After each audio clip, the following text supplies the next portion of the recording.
Ciao, sono Christian e oggi vi parlerò dell'arte programmata, anche conosciuta come arte cinetica. Un tratto caratteristico delle opere programmate è che spesso si presentano come oggetti in movimento. Proprio per la centralità data al tema del movimento, l'arte programmata è anche chiamata cinetica. Le opere di questo movimento inoltre sono aperte, ovvero opere con elementi dinamici in grado di creare immagini in continua trasformazione, il cui aspetto si rinnova nel tempo.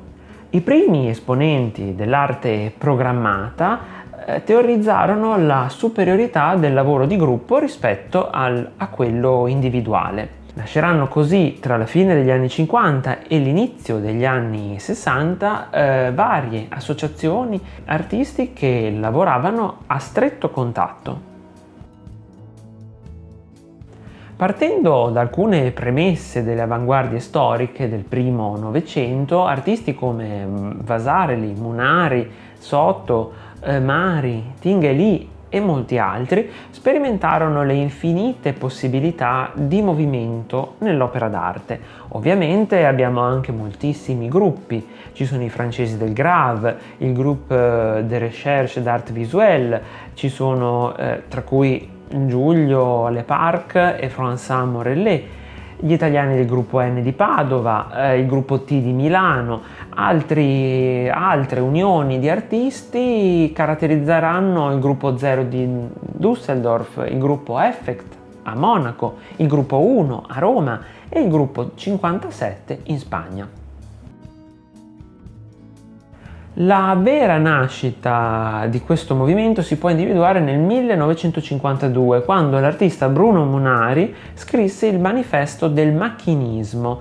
In questo testo si parla delle macchine come di esseri viventi, scherzando sul fatto che già allora se ne cominciava a prendere cura come fossero degli animali domestici.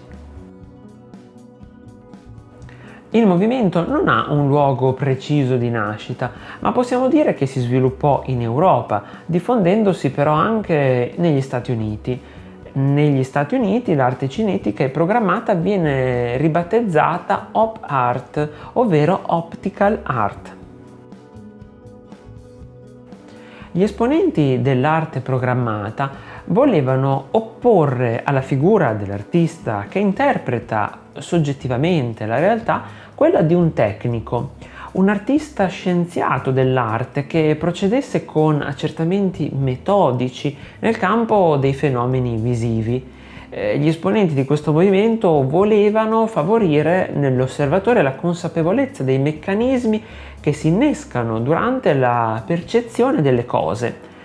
Solo così si poteva comprendere quanto è convenzionale il modo con il quale osserviamo il mondo.